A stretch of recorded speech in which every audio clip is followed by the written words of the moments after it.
Peace. My name is Allah Forever.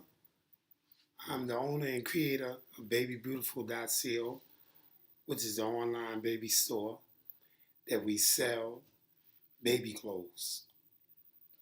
Each week I do a video that deals with the online baby store. But in addition to that, I also speak about the message that I bring along with the online baby store. Because you see, I didn't just want to create an online baby store without a message. For a long time, many years, as a member of the Nation of Gods and Earths, which I have been for the last 35 years, but as a member of the Nation of Gods and Earths that many know as the 5% Nation, I have dedicated myself to what we teach as a nation and live as a people. And in what we teach as a nation and what I live as an individual member of the nation, one of the things that was taught by the man who established the 5% Nation, also known as Nation of Gods and Earths, Allah, he taught us to save the babies, they are the greatest. That was the message that he left to us as a nation. So in that regard, when I established the online baby store, the whole idea behind that was to make that message loud and clear and to become a household name. In order to do that, I felt there was a need to do something that would be representative behind that. And the message of saving the babies, because they are the greatest, I decided to establish the online baby store that would further push that message. And in doing so, I've used the symbol in the background, which is the logo for the store, because I want it to become something where we as a people use it as a model for self-development and growth. Meaning that we can use this to further build communities and businesses that will enable us to be self-sufficient and independent as a people in America, period. So each week I do a video and I deal with issues that directly affect the babies, saving the babies, because they are the greatest. That is the message that he left to us, and that is what everything I deal with surrounds that. Now today in this video, today is Monday, January 15th, 2018. Monday, January 15th, 2018. Now, I cannot go on before I mention the fact that today is a national holiday in remembrance of Dr. Martin Luther King Jr., who his birthday was January 15th. He was birthed January 15th, 1929. Now, the reason why I mentioned him, not because he's someone who stands out in history to me, or that he is someone that I look upon with a lot of admiration or respect. That's not to say that I don't acknowledge him, but he's not someone in history that I myself would hold up as a model to me or to others. But I want to say a little bit about him before I go any further in dealing with what I want to focus on today. One of the things that struck me as a person growing up, when I was in elementary school, often when they told me to write a book report, I would often write it about Martin Luther King Jr. And it wasn't because I held him in some high regard. No, that wasn't the case. It was because he was the most easiest one to write about. I knew it by heart from all of the information that was readily available about Dr. Martin Luther King Jr. and what he did.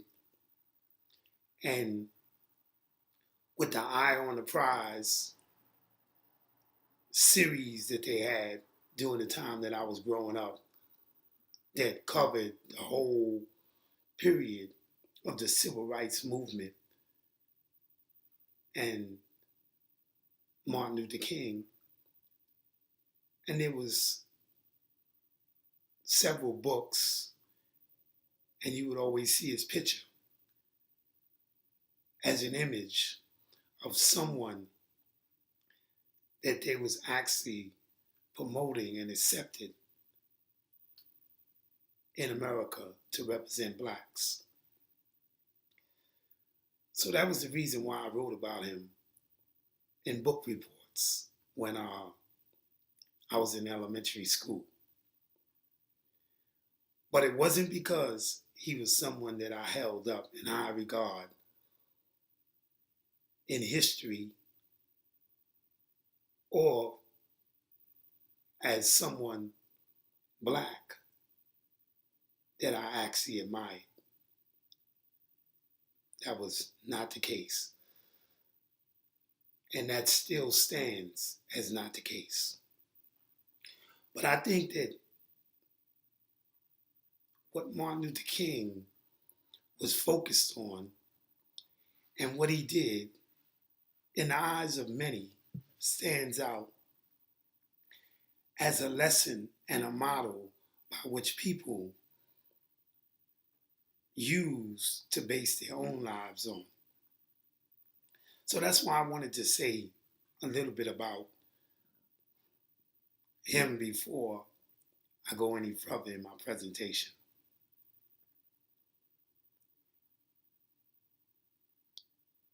Dr. Martin Luther King, from all of my research, study, and reading about him, because he was killed April 4th, 1968. So when he was killed April 4th, 1968, I was 5 years old. So I could not have really remembered or knew about him during that time period. Being only 5 years old, I definitely would not have known about him during that time period, or the movement that he was a part of or the leader of. Because they did have the SCLC, the Southern Christian Leadership Conference, that was like a church movement that they had. But when I researched, studied, and read about him, at the same time, I have researched, studied, and read about Malcolm X, Honorable Elijah Muhammad, Student Nonviolent Coordinated Committee, the Black Panther Movement.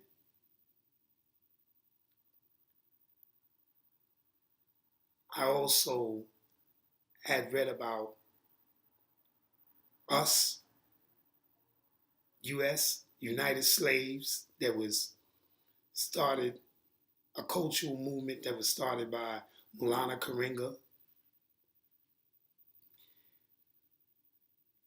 I have read about the National Urban League, the NAACP, all of these different movements of the 1960s that each one of them had a different ideology, a different way of approaching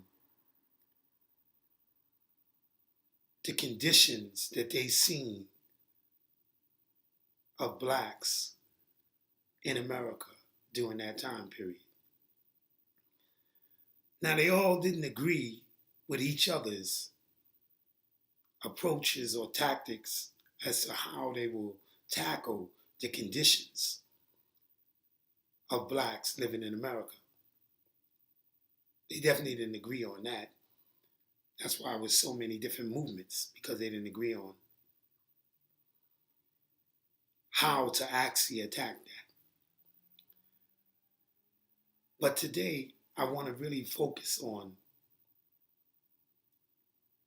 the movement that Dr. Martin Luther King Jr. was a part of, because today they're looking at him as a national hero. They're celebrating his birthday today. And this is now become a part of American history, because in 1986, Ronald Reagan signed into law a bill that made it possible for his birthday to become a national holiday. From that time period on, people began to celebrate his birthday every year as a national holiday. Now, I'm not one that look at anybody in history as someone to look upon in high regards, to admire, to hold in some great form in history. I'm not one to do that, because I think that oftentimes we get too caught up in the personalities of individuals that have had a role in shaping some of the things that happen in our history as a people, instead of looking at what they have dealt with. We often get caught up in the personality of the individual. And I think that is one of the biggest mistakes that we make when we look at history and these individuals. So I'm not one to get caught up in that. With all my research, studying and reading about history and the role that blacks have played in that in America, I've seen the importance of the lessons that was learned as a result of what happened in the shaping of many different events of history in our history as a people. Now, Dr. Martin Luther King Jr. stands out most for the Civil Rights Bill and the Voting Rights Bill of 1964 and 1965 that was signed into law by President Lyndon B. Johnson. Lyndon B. Johnson became the president after John F. Kennedy was assassinated in 1963. Now, when he signed that in the law,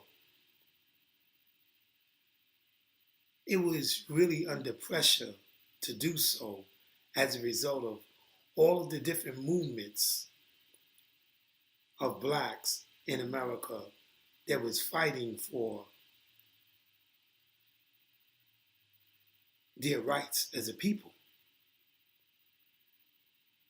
So Martin Luther King was one of the individuals that was out there fighting for those rights. So we have to look at him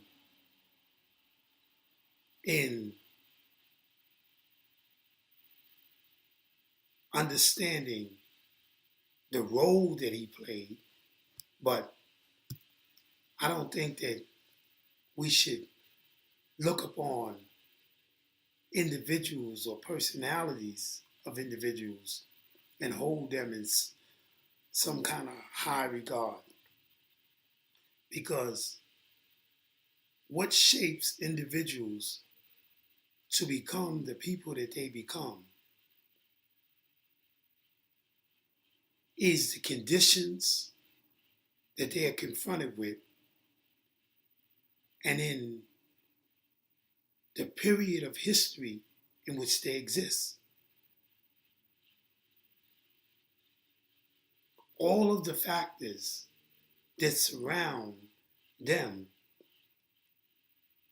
is what shapes them to become the individuals or the people that they become in history. There's many different factors to that. So I'm not one to look upon one individual as the one who actually caused certain events to happen in history and that we should hold them in some high regard. I think that when you look at people, you must always look at what was it that shaped them to be the individuals that they became in the time period of history that they existed in, and how has that affected the lives of people for generations to come. Not just in their time era or period, but for generations after them. So in examining that from the historical perspective, the Civil Rights Bill and the Voting Rights Bill were the two most important legislations that came as a result of the many different movements. Not per se just Dr. Martin Luther King Jr. and the nonviolent movement, because that was the name of his movement, the nonviolent movement.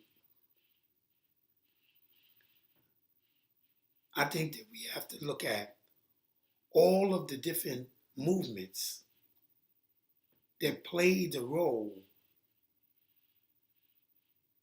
in the shaping of that time period and what was happening, and not just look upon one individual or one movement. Because the Black Panthers, the Student Nonviolent Coordinating Committee, the Nation of Islam under the Honorable Elijah Muhammad, the National Urban League, the NAACP, all of these different movements that was there during that time period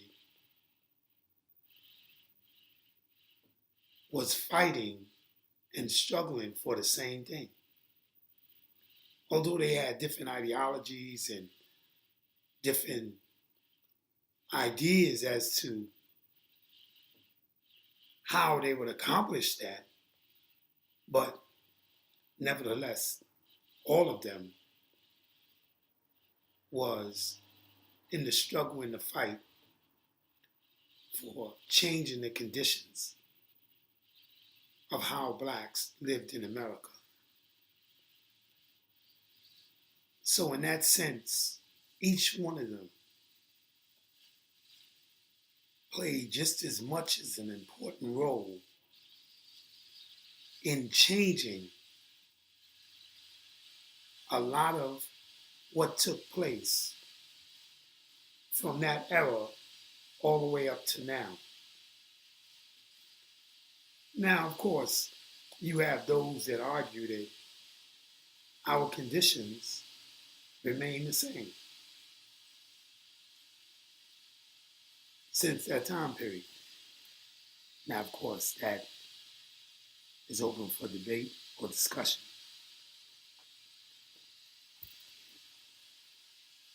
But what I want to do is just focus on Dr. Martin Luther King Jr. and what was it about him that years later they wanted to make him a national hero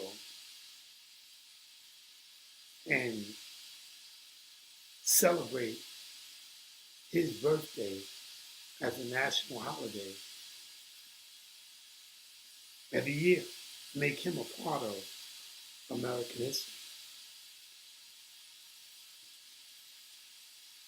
Because they didn't do it with Malcolm X, they didn't do it with Honorable Elijah Muhammad. So why would they make Dr. Martin Luther King Jr. birthday a national holiday when he was murdered by the very same people that now hold him in high regards?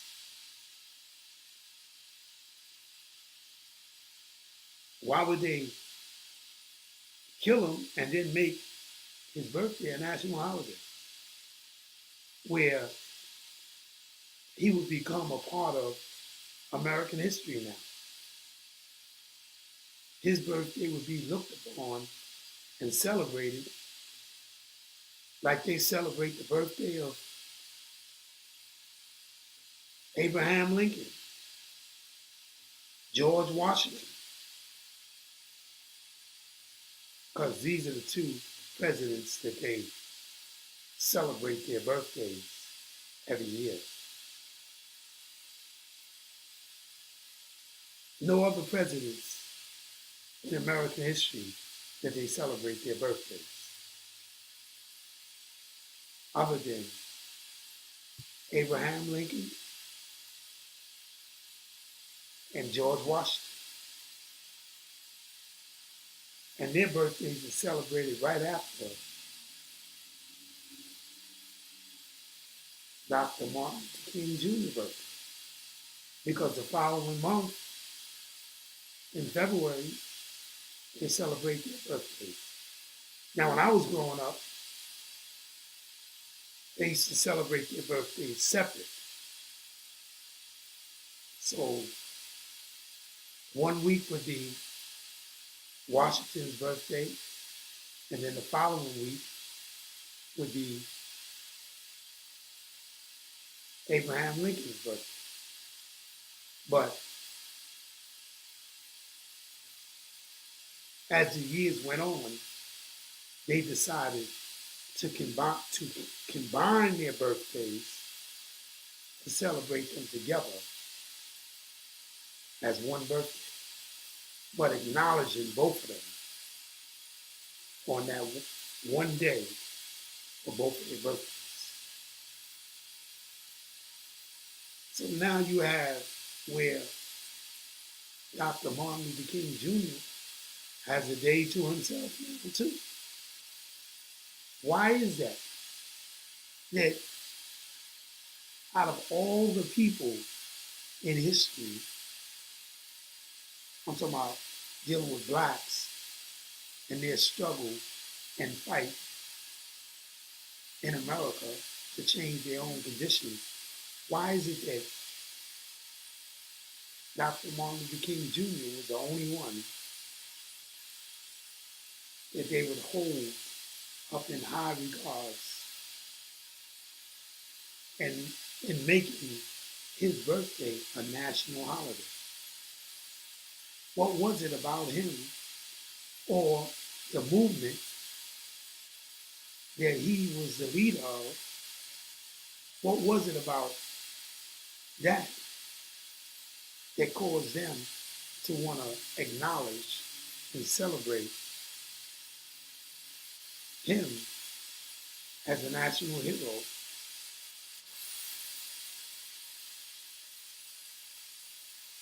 in American history? What was it about him? I'm saying I think these are some questions that need to be asked in the minds of all of us that look upon him as being someone that stands out in history as they have told us. Because it's not us saying it. They made his birthday a national holiday. We didn't make it a national holiday. We had nothing to do with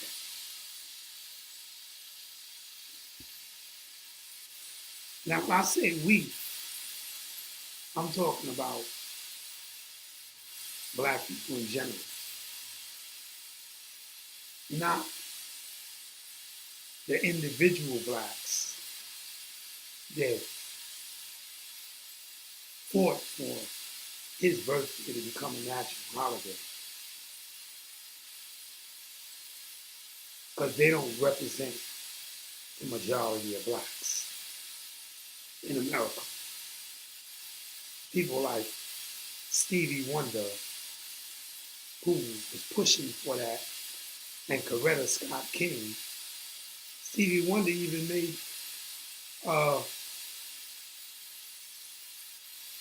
a song about it called Happy Birthday. That song was dedicated to Martin Luther King's birthday. But they don't represent, nor are they reflective of the mass majority of blacks in America. But it was people like that that was fighting for Martin Luther King Jr. birthday to become a national holiday. Now, of course, you know, Coretta Scott King was his wife, so quite naturally, we can understand her motivations. But Stevie Wonder, now that's questionable. We don't really know what his motivations could have been. But nevertheless, it was people like them that was fighting for Martin Luther King's birthday to become a national holiday. So let's look at some of the possible reasons why people today would view him as a national hero and acknowledging his birthday as a national holiday. Let's look at his movement.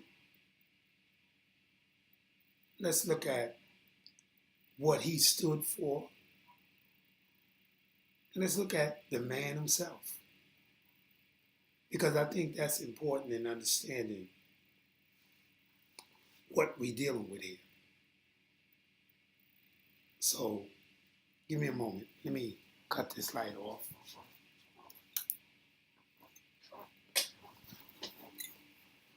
Okay.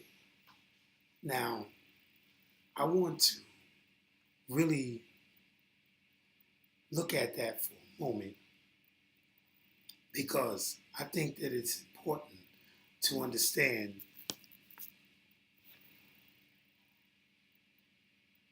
what we're talking about here. Now,